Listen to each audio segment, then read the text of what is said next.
राष्ट्र सर्वप्रथम, राष्ट्र सर्वप्रथम, राष्ट्र सर्वप्रथम, राष्ट्र सर्वप्रथम। राष्ट्र सर्वप्रथम की बात कार्यक्रम में आप सभी राष्ट्रवासियों का हार्दिक स्वागत है। प्रधानमंत्री नरेंद्र मोदी ने शुक्रवार को प्रत्येक पीड़ित परिवार के लिए पीएम राष्ट्रीय सहायता कोष से 2 लाख रुपए की वित्तीय सहायता और उत्तर प्रदेश में चक्रवात रेमल के मद्देनजर प्राकृतिक आपदाओं के कारण घायल हुए लोगों के लिए 50,000 रुपए की वित्तीय सहायता की घोषणा की। इंडिया गठबंधन के नेताओं की बैठक के बाद फैसला लिया गया कि वह टेलीविजन पर एग्जिट पोल की बहस में हिस्सा नहीं लेंगे। उत्तर प्रदेश के मुख्यमंत्री योगी आदित्यनाथ ने अपने एक महत्वपूर्ण फैसले में कहा कि लू से मरने वालों को सरकार मुआवजा देगी। इस समय प्रदेश में भीषण गर्मी व लू चल रही है। इस दौरान गर्मी से लोगों की मृत्यु भी हो रही है। दिल्ली के मुख्यमंत्री अरविंद केजरीवाल ने हरियाणा सरकार पर निशाना साधा। इन सबके बीच अब हरियाणा के सीएम नायाब सिंह सैनी ने पलटवार किया है। नायाब सिंह सैनी ने कहा कि केजरीवाल पहले भी आरोप लगा चुके हैं। सीएम केजरीवाल को कोर्ट से राहत नहीं, दिल्ली की अदालत ने मामले को 5 जून के लिए पोस्ट कर दिया, जिसका मतलब है कि केजरीवाल को सुप्रीम कोर्ट के आदेश के अनुसार 2 जून को तिहाड़ जेल अधिकारियों के सामने आत्मसमर्पण करना होगा। सुप्रीम कोर्ट सोमवार को दिल्ली सरकार द्वारा दायर एक याचिका पर सुनवाई करेगा, जिसमें हरियाणा से राष्ट्रीय राजधानी में चल रहे जल संकट को कम करने के लिए हिमाचल प्रदेश द्वारा प्रदान किया गया अधिशेष पानी जारी करने की मांग की गई है। उत्तरी दिल्ली में कश्मीरी गेट मेट्रो थाने में कल देर रात आग लग गई। मिजोरम के कोलासिब जिले में तलावंग नदी में एक 34 वर्षीय महिला का शव पाए जाने के बाद भूस्खलन में मारे जाने वाले लोगों की संख्या बढ़कर 29 हो गई। दक्षिणी पश्चिमी मानसून के मध्य प्रदेश में 15 जून तक पहुंचने की संभावना है, जो राज्य में उसके सामान्य आगमन से 2 दिन पहले है।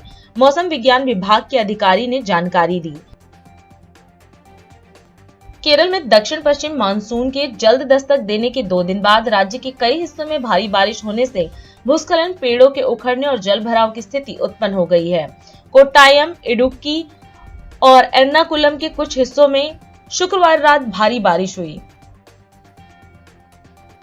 लोकसभा चुनाव के 7वें चरण की वोटिंग हो रही है। इस चरण में उत्तर प्रदेश की भी 13 सीटों पर वोट डाले गए। शनिवार सुबह मतदान शुरू होने के बाद उत्तर प्रदेश के मुख्यमंत्री योगी आदित्यनाथ गोरखपुर में अपना वोट डालने पहुंचे। वोटिंग के बाद उन्होंने मीडिया से बात करते हुए गर्मी में मतदान के प्रति उत्साह दिखाने के लिए वोटर्स का आभार व्यक्त किया।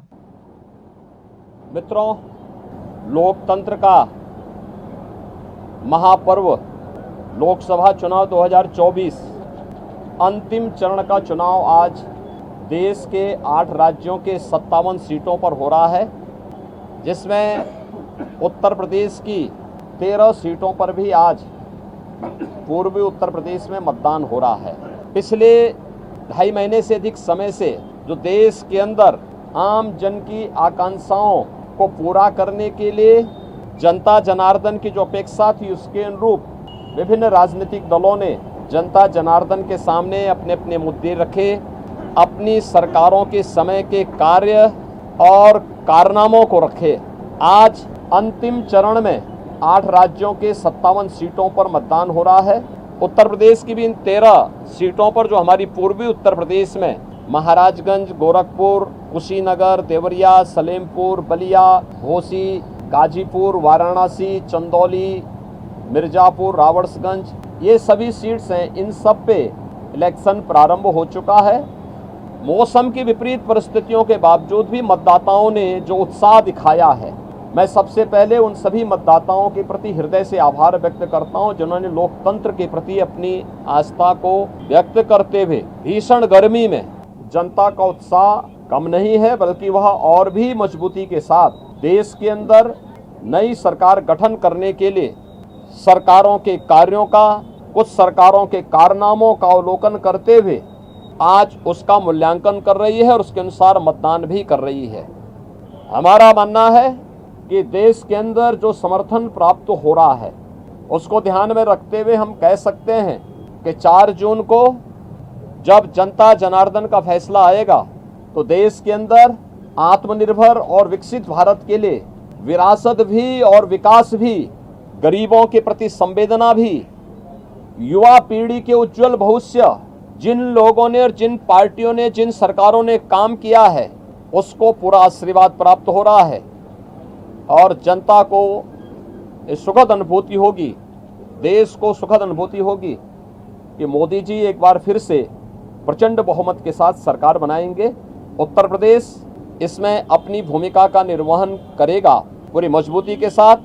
10 वर्ष में बदलते हुए भारत को 7 वर्ष में डबल इंजन सरकार के द्वारा एक नए उत्तर प्रदेश का दर्शन कराया है, जिसमें सुरक्षा और विरासत के साथ साथ विकास के एक नए युग में उत्तर प्रदेश ने प्रवेश किया है। यह एक सुखद अनुभूति उत्तर प्रदेश वासियों के लिए, यहाँ के युवाओं के लिए, यहाँ के किसानों के लिए, यहाँ की बहनों और माताओं के लिए, बेटियों के लिए, व्यापारियों के लिए, समाज के प्रत्येक तबके के लिए सबका साथ और सबके विकास की भावना के साथ मोदी जी के नेतृत्व में जो कार्य हुआ है, मुझे लगता है कि जनता जनार्दन का वह आशीर्वाद मोदी जी को, भारतीय जनता पार्टी को पूरे देश के अंदर प्राप्त हुआ है, हो रहा है। और आज 7वें चरण में भी पूरे देश के अंदर जो उत्साह देखने को मिल रहा है, एक आत्मनिर्भर और विकसित भारत की जिस संकल्पना को मोदी जी ने आजादी के अमृत महोत्सव वर्ष में देशवासियों को दिया है, उसको साकार करने का समय आ गया है, जिससे भारत आज जो देश की सबसे बड़ी, दुनिया की सबसे बड़ी उभरती हुई अर्थव्यवस्था है, यह आगामी 3 वर्ष में दुनिया की तीसरी बड़ी अर्थव्यवस्था 2047 तक भारत को दुनिया के विकसित देशों की श्रेणी में खड़ा करके हर एक नागरिक के जीवन में खुशहाली लाने के लिए कार्य किया जा सके। जनता जनार्दन का आशीर्वाद इस दृष्टि आज भारतीय जनता पार्टी को प्राप्त हो रहा है और हमें पूरा विश्वास है कि 4 जून को फिर एक बार मोदी सरकार प्रचंड बहुमत के साथ आकर के आत्मनिर्भर और विकसित भारत की संकल्पना को साकार करने का कार्य करेगी। देखिए, प्रधानमंत्री जी ने अपने 2.5-3 महीने के व्यस्त दिनचर्या में से कुछ समय, यद्यपि उनका पूरा जीवन भारत माता के लिए समर्पित है, बिना रुके, बिना डिगे, बिना झुके उन्होंने 10 वर्षों से भारत की सेवा की है और देश के हित को सर्वोपरि मानते हुए दुनिया के अंदर भारत का सम्मान बढ़ाया है। मोदी जी की यह आराधना एक आध्यात्मिक आराधना या आध्यात्मिक आराधना राष्ट्र आराधना है। भारत माता के इस चरणों में वह एक आराधना है जो राष्ट्र को समर्पित है, भारत की 140 करोड़ जनता की, जनार्दन की सेवा के लिए, उनके उज्जवल भविष्य के लिए समर्पित है और ये भारत की परंपरा है। आध्यात्मिक आराधना को समझने के लिए भारत और भारत जैसा मन चाहिए, भारत की सनातन मूल्यों और आदर्शों के प्रति निष्ठा का भाव चाहिए। जिनके मन में भारत के प्रति आस्था का भाव नहीं है, भारत के सनातन मूल्यों और आदर्शों की ध्वजियां उड़ाना जिन्होंने अपने जीवन का उद्देश्य समझ लिया था और जिनके कारनामों से जनता उनको बार बार ठुकराई है, वे लोग मोदी जी के इस ध्यान साधना और इस राष्ट्र आराधना का मखौल भले ही उड़ा सकते हैं, लेकिन जनता जनार्दन अपने नेता के समर्थन में जुड़ी हुई है और जनता जनार्दन का पूरा आशीर्वाद, पूरा स्नेह मोदी जी के साथ में है। और हम विश्वास के साथ कह सकते हैं कि यह मोदी जी की ध्यान साधना का कार्यक्रम भी राष्ट्र आराधना का हिस्सा है और इसका लाभ भी देश को प्राप्त होगा। पंजाब में आज लोकसभा की 13 सीटों के लिए मतदान हो रहा है। भीषण गर्मी के बावजूद लोग मतदान के लिए घरों से बाहर निकले।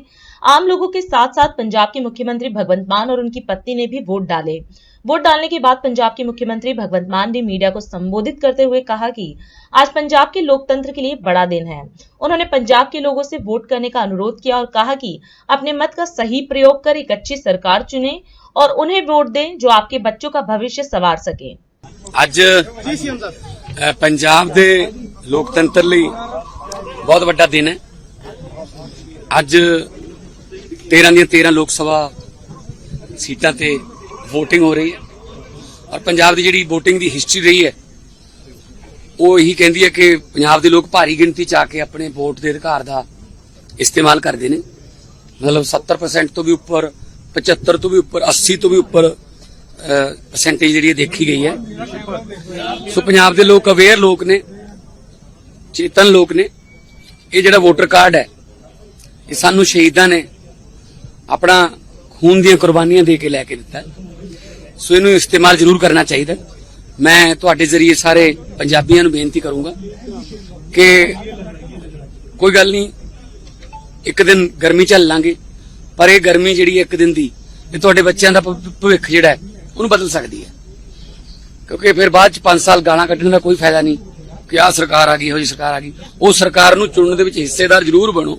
सो चंगे बंदियां नूं चुनो, यही कहूंगा मैं, ਜਿਹੜੇ ਤੁਹਾਡੇ ਦੁੱਖਾਂ ਸੁੱਖਾਂ 'ਚ ਸਹਾਈ ਹੁੰਦੇ ਹੋਣ, ਤੁਹਾਡੇ ਵਿੱਚ ਰਹਿੰਦੇ ਹੋਣ, ਜਿਨ੍ਹਾਂ ਨੇ ਆਪਣੇ ਪਿੰਡੇ ਤੇ ਗਰੀਬੀਆਂ ਹੰਢਾਈਆਂ ਹੋਣ, ਆਮ ਘਰਾਂ ਦੇ ਵਿੱਚ ਰਹਿ ਕੇ ਜਿਨ੍ਹਾਂ ਨੇ ਸਾਰੀਆਂ ਦੁਸ਼ਵਾਰੀਆਂ ਝੱਲੀਆਂ ਹੋਣ। ਜਦੋਂ ਉਹੋ ਜਿਹੇ ਬੰਦੇ ਵਿਧਾਨ ਸਭਾ ਦੀਆਂ ਜਾਂ ਪਾਰਲੀਮੈਂਟ ਦੀਆਂ ਪੌੜੀਆਂ ਚੜ੍ਹਦੇ ਆ, ਫਿਰ ਕਾਨੂੰਨ ਵੀ ਅੰਦਰੋਂ ਉਹੋ ਜਿਹੇ ਬਣ ਕੇ ਆਉਂਦੇ ਆ। ਸੋ ਮੈਂ ਅੱਜ ਆਪਣੀ ਪਤਨੀ ਡਾਕਟਰ ਗੁਰਪ੍ਰੀਤ ਕੌਰ ਨਾਲ ਵੋਟ ਦੇ ਅਧਿਕਾਰ ਦਾ ਇਸਤੇਮਾਲ ਕੀਤਾ। ਪਹਿਲਾਂ ਮੇਰੀ ਵੋਟ ਮੁਹੱਲੀ ਹੁੰਦੀ ਸੀ, ਫਿਰ ਅਸੀਂ ਸੰਗਰੂਰ ਬਣਾਈ ਹੈ। ਸੋ ਪਹਿਲੀ ਵਾਰ ਮੈਂ ਇੱਥੇ ਵੋਟ ਪਾਉਣ ਆਇਆ ਤੇ ਬਾਕੀ ਮੈਨੂੰ ਉਮੀਦ ਹੈ ਕਿ ਭਾਵੇਂ ਸ਼ਹਿਰੀ ਇਲਾਕੇ ਨੇ, ਭਾਵੇਂ ਪਿੰਡੂ ਨੇ, ਭਾਵੇਂ ਕਸਬੇ ਵਾਲੇ ਨੇ, ਪੰਜਾਬ ਦੇ ਵਿੱਚ ਬਹੁਤ ਭਾਰੀ ਵੋਟਿੰਗ ਹੋਊਗੀ ਤੇ ਉਸ ਭਾਰੀ ਵੋਟਿੰਗ ਦਾ ਪੂਰੇ ਦੇਸ਼ ਨੂੰ ਇੱਕ ਮੈਸੇਜ ਵੀ ਜਾਊਗਾ ਕਿ ਪੰਜਾਬੀ ਇੱਕ ਇਹੋ ਜਿਹੀ ਜਿਹੜੀ ਕੌਮ ਹੈ, ਪੰਜਾਬ ਦੇ ਇੱਕ ਇਹੋ ਜਿਹੇ ਲੋਕ ਨੇ ਜਿਹੜੇ ਆਪਣੇ ਅਧਿਕਾਰਾਂ ਦਾ इस्तेमाल करना जानते हैं, जे हर इनकलाब ਨੂੰ लीड करना जानते हैं। पंजाबियों के लिए गर्मी कोई खास ऐसी नहीं मायने रखती, क्योंकि हम लोग खेतों में काम करके आए हैं। हम लोग 48-50 डिग्री में तो आम तौर पे घूमते रहते हैं। तो मेरे ख्याल में 70% से ज्यादा, 75% से भी ज्यादा वोटिंग की उम्मीद है। तो 1 घंटे में 10% हो गई है इस बूथ पे। तो 1 घंटे में 10% हो गई है, तो इसका मतलब अगर थोड़ा 1 बजे 2 बजे थोड़ा स्लो भी हो गया तो 4-5 बजे फिर अप होगा, तो 70 से 80 की तरफ जा रहा है। सर 13 ਦੀਆਂ 13 हॉट ने, क्योंकि देश ਦੀ ਸਰਕਾਰ ਬਣਾਉਣੀ ਹੈ, ਕੱਲੇ ਸੰਗਰੂਰ ਨੇ ਨਹੀਂ, 13 ਦੀਆਂ 13 हॉट ने। और 13 ਦੀਆਂ 13 ਸਾਡੇ ਲਈ ਅੱਜ ਤਾਂ ਵੈਸੇ ਹੀ हॉट डे है, ठीक है ना। ਤਾਂ ਫਿਰ ਕੋਈ ਵੀ ਸੀਟ ਕੋਈ ਐਸੇ ਮਾਇਨੇ ਨਹੀਂ ਰੱਖਦੀ ਵੀ ਆਹ ਤਾਂ ਕੋਈ ਗੱਲ ਨਹੀਂ ਤਾਂ ਆ ਗਈ, ਜਾਂ ਤੇ ਘੱਟ ਮਿਹਨਤ ਕਰੋ। ਮੈਂ 122 ਰੈਲੀਆਂ ਕੀਤੀਆਂ ਪਿਛਲੇ 25 ਦਿਨ ਚ। ਮੈਂ ਕੋਈ ਇਹ ਹਲਕਾ ਨਹੀਂ ਏਦਾਂ ਲਿਆ ਕਿ नहीं इतने तो चलो जिते ही पे हैं या फलाना। जिन्ना चिर रीबन च नहीं वजदे उन्ना चिर पिछे मुड़ के नहीं कहने देखना चाहिए। अपने वालों एफर्ट की है, पॉजिटिव कमेंट करा, मैं पॉजिटिव कंपेन करा, मैं अपने कम्मां दी, मैं अपने बिजली दे, अपने पानी दे, अपने नौकरियां दे जिन्ने भी काम कीते मैं उन्हां दे नां ते वोट मंगी है। एक भी तुसीं देख लो कि मेरी कोई शिकायत इलेक्शन कमीशन कोले कि मेरे कोई लूज टॉक होगी या मैं कुछ कोई गलत करता, मैं बिल्कुल चोण जाबते दे विच रह के काम कीता। जे किते एक दिन 9:50 हो गए सी 9:52 ते बंद करता स्पीकर, क्योंकि 10 बजे तो पहला खत्म करना होंदा। सो कदे भी असीं कोई इस तरह दा जिहड़ा चोण जाबता तोड़न दी कोशिश नहीं कीती। बस मैं यही बेनती करूंगा कि वोटिंग जरूर करो और परसेंटेज जिहड़ी पंजाब दी वो देश दे सब तो उपर होनी चाहिए। देखो मेरा लेडीज ਨੂੰ ਇਹੀ ਅਪੀਲ ਹੈ ਕਿ ਸਭ ਤੋਂ ਜ਼ਿਆਦਾ ਵੋਟ ਆਪਾਂ ਪਾ ਕੇ ਦਿਖਾਈਏ। ਪਹਿਲਾਂ ਯੂਜੂਅਲੀ ਸੁਣਨ ਨੂੰ ਆਉਂਦਾ ਕਿ ਲੇਡੀਜ਼ ਦੀ ਪੋਲਿੰਗ ਘੱਟ ਹੋਈ ਹੈ, ਸੋ ਇਸ ਵਾਰ ਲੇਡੀਜ਼ ਗਰਮੀ ਨਾ ਮੰਨਣ ਤੇ ਵੱਧ ਤੋਂ ਵੱਧ ਪੋਲਿੰਗ ਆ ਕੇ ਕਰਨ ਤੇ ਆਪਾਂ ਵੀ ਇਤਿਹਾਸ ਬਦਲੀਏ, ਸਿਰਜੀਏ, ਆਪਾਂ ਪੂਰਾ ਯੋਗਦਾਨ ਪਾਈਏ ਇੱਕ ਨਵੀਂ ਸਰਕਾਰ ਨੂੰ, ਇੱਕ ਚੰਗੀ ਸਰਕਾਰ ਨੂੰ ਜਿਹੜਾ ਚੁਣੀਏ, ਜਿਹੜਾ ਆਪਣੇ ਲਈ ਕੰਮ ਕਰ ਸਕੇ।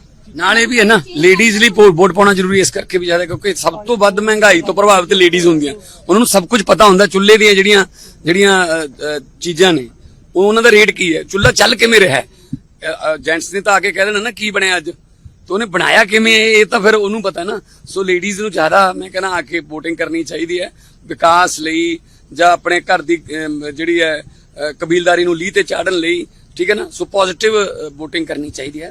अभी समय है एक ब्रेक का, हम चलते हैं ब्रेक पर, आप कहीं जाए नहीं, छोटा सा break. Powered by Kamal Buildtech Private Limited, fulfilling promises. With our professional team and experience of delivering projects in past, we guarantee you peace of mind and top quality work in an affordable price.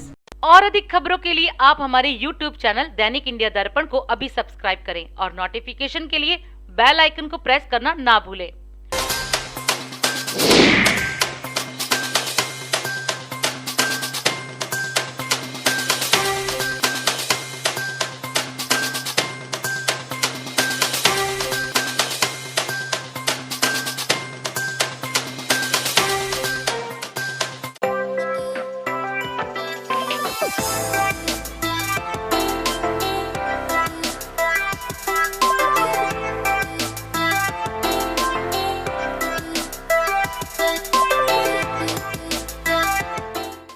राष्ट्र सर्वप्रथम की बात कार्यक्रम में break के बाद एक बार फिर आप सभी राष्ट्रवासियों का स्वागत। अखिल भारतीय कांग्रेस कमेटी मुख्यालय में अलका लांबा ने प्रेस वार्ता की।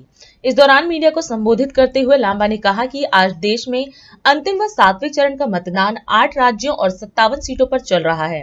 इसके साथ ही उन्होंने कहा कि कर्नाटक के हासन से सांसद प्रज्वल रेवन्ना को कर्नाटक सरकार द्वारा गठित SIT ने गिरफ्तार कर लिया है। यह काम SIT द्वारा गठित महिला पुलिस टीम ने किया है, जिसके लिए उन्होंने कर्नाटक सरकार को धन्यवाद दिया। उन्होंने मांग करते हुए कहा कि special court, fast track court का गठन कर 3 महीने के अंदर बेटियों के साथ न्याय हो। आप सभी पत्रकार साथियों को मेरा नमस्कार।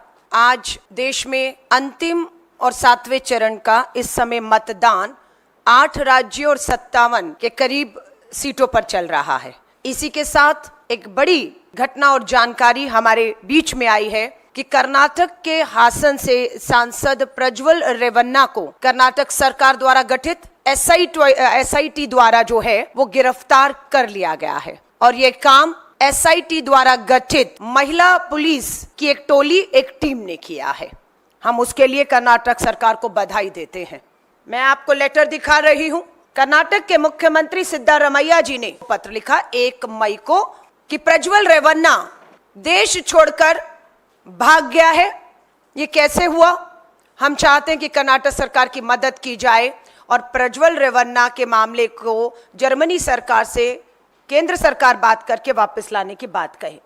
22 मई को 21 दिन के बाद कर्नाटक के मुख्यमंत्री सिद्धारमैया जी ने दोबारा एक पत्र प्रधानमंत्री नरेंद्र मोदी जी को लिखा 21 दिन के बाद कि आपके तरफ से किसी तरह का कोई संयोग, उस पत्र का कोई भी जवाब नहीं आ रहा है। राहुल गांधी जी लिखते हैं, कर्नाटक में भाजपा समर्थित हैवान ने सैकड़ों महिलाओं और उनके परिवारों को ऐसा मानसिक आघात दिया है कि सोचकर भी आत्मा जो है वो सहर उठती है। मैं आपकी पीड़ा और वेदना को समझता हूं और भयंकर अत्याचार के खिलाफ न्याय की लड़ाई में आपके साथ खड़ा हूं।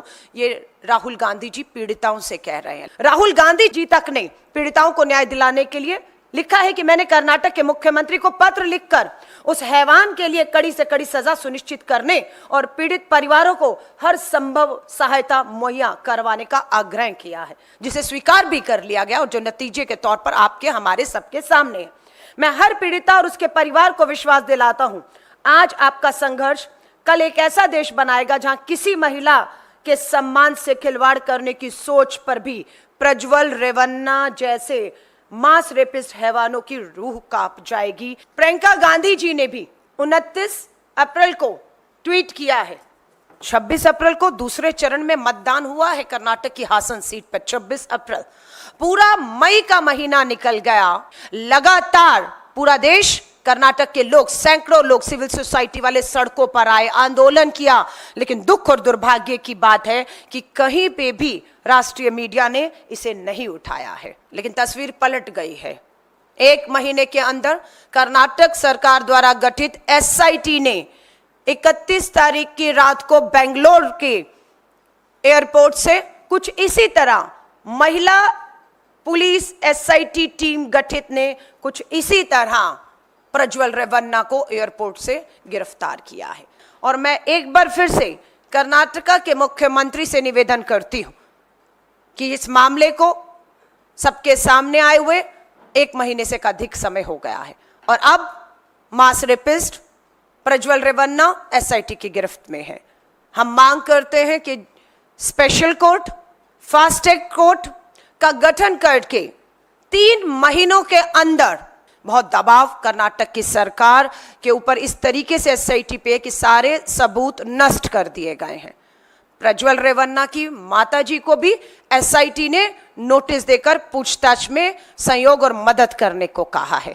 कर्नाटका हाईकोर्ट द्वारा प्रज्वल रेवन्ना की प्री बेल रद्द किए जाने से भी इस मामले को ताकत मिली है कि SIT बिना समय गवाए उसके लैंड करते ही भारत और कर्नाटका की धरती बेंगलोर पर पहुंचते ही बिना समय गवाए उन्हें अरेस्ट कर लेती है। लेकिन आज मैं एक बार फिर कहूंगी, सबूतों के साथ छेड़खानी, गवाहों को डराना धमकाना, ये सब की संभावना पूरी तरह से बनी हुई है।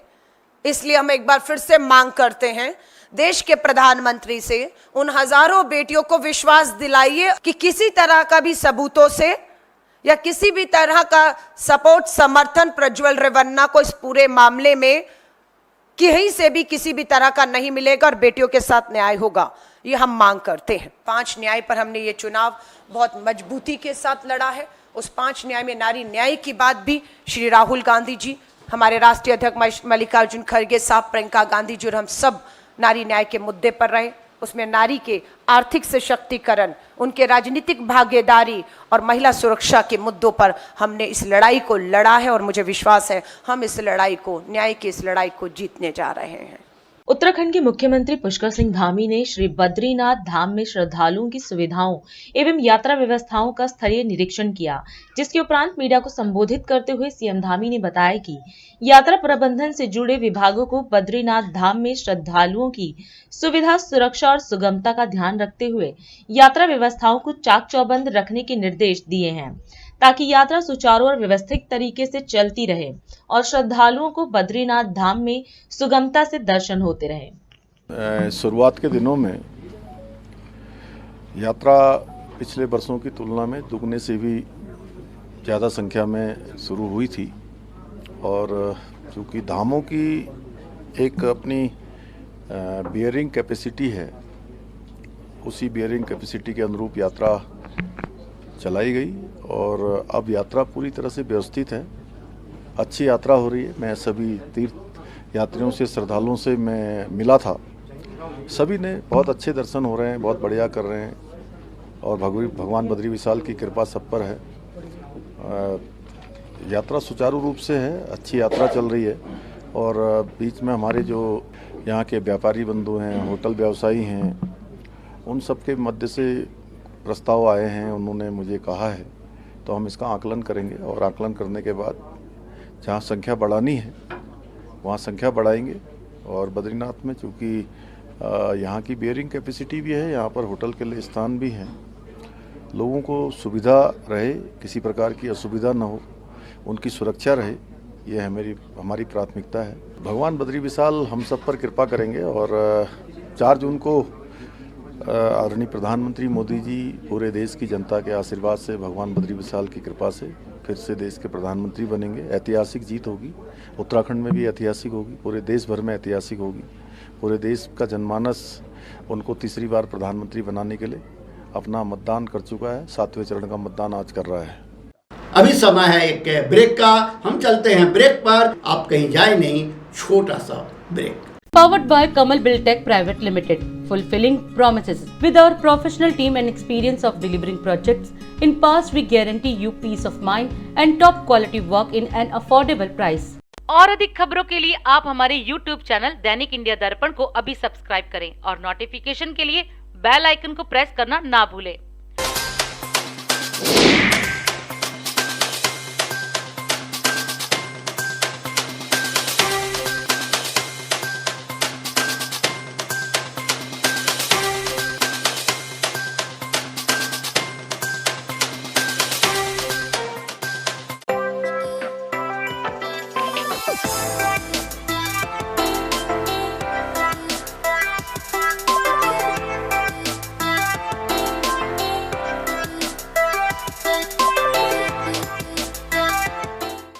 राष्ट्र सर्वप्रथम की बात कार्यक्रम में ब्रेक के बाद एक बार फिर आप सभी राष्ट्रवासियों का स्वागत। भारतीय राष्ट्रीय विकासात्मक समावेशी गठबंधन ने लोकसभा चुनाव समाप्त होने के बाद भविष्य की कार्य योजना पर चर्चा के लिए आज नई दिल्ली में सभी नेताओं के साथ बैठक की। यह बैठक कांग्रेस प्रमुख मल्लिकार्जुन खड़गे के आवास पर की गई।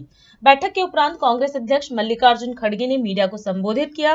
उन्होंने कहा कि हमने 2024 का चुनाव पूरी ताकत से लड़ा है और हमें सकारात्मक नतीजों का भरोसा है। भारत की जनता ने हमारा समर्थन किया है। इसके साथ ही खड़गे ने दावा किया कि इंडिया गठबंधन 295 सीटें जीत रहा है। इंडिया गठबंधन के सभी नेतागण और यहाँ पर पधारे हुए दूसरे पार्टी के भी जो कार्यकर्ता हैं, आप सभी को मेरा नमस्कार।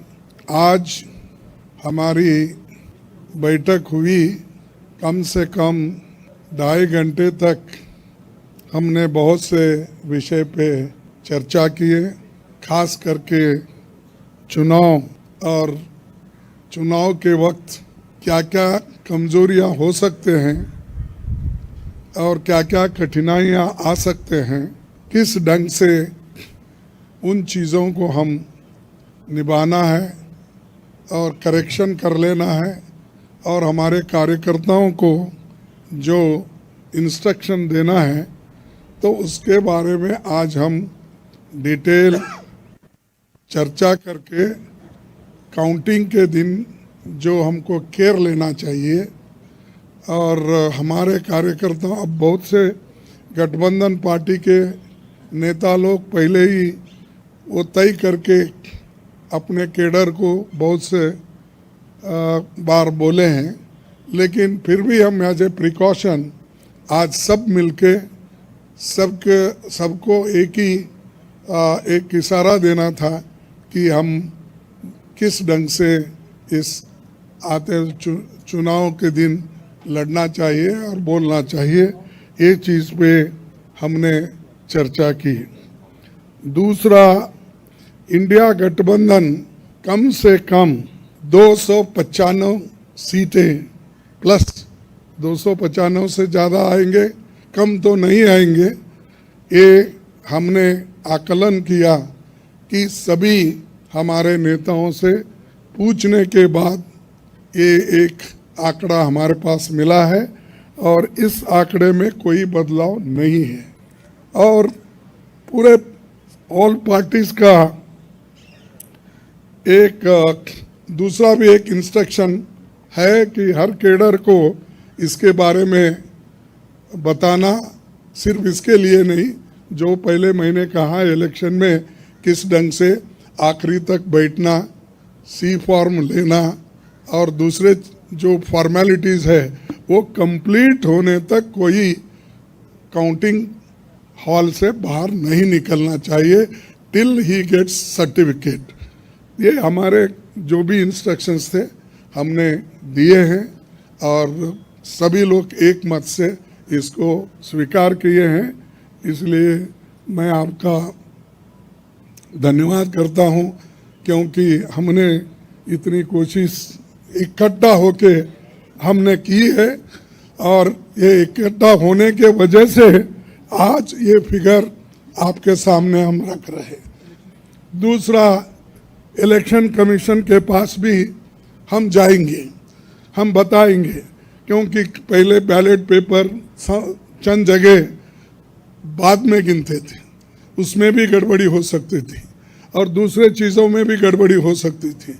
इसीलिए हम इलेक्शन कमीशन के पास जाके हमारे गठबंधन के लीडर उनको जो कुछ भी हमारे शिकायतें हैं उनके सामने रखेंगे और उनको करेक्शन करके, जो मॉडिफिकेशन करके जो ऑर्डर निकालना है और हर डिस्ट्रिक्ट मजिस्ट्रेट को भेजना है या रिटर्निंग ऑफिसर को वो भेजे, जल्द से जल्द ये काम करें।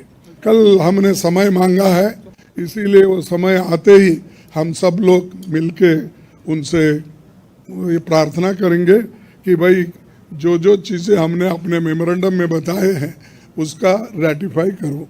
यही चीज़ आज अब तक हमारा हुआ। मैं सबको धन्यवाद देता हूं जो हमारे गठबंधन के नेता लोग हैं, सभी लोग अटेंड हो गए और खासकर सीनियर लीडर्स यहाँ जो है, बालू साहब भी है, केजरीवाल जी है, हमारी कल्पना जी भी है, चंपन सुरेश जी है और ये येचूरी साहब है, राहुल जी है। सब लीडर अटेंड करके सीरियसली डिस्कशन करके इस नतीजे पे हम आए हैं और निश्चित रूप से गठबंधन को भारी बहुमत मिलेगी, ये मैं आपको कहने के लिए यहाँ ठहरा हूँ। और अधिक खबरों के लिए आप हमारे YouTube चैनल दैनिक इंडिया दर्पण को अभी सब्सक्राइब करें और नोटिफिकेशन के लिए बेल आइकन को प्रेस करना ना भूलें।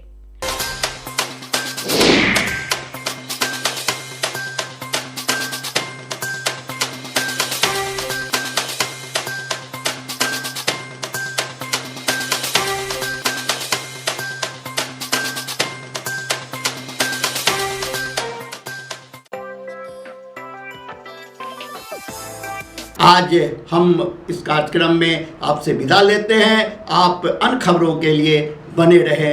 राष्ट्र सर्वप्रथम, वंदे मातरम, जाग उठा है भारत।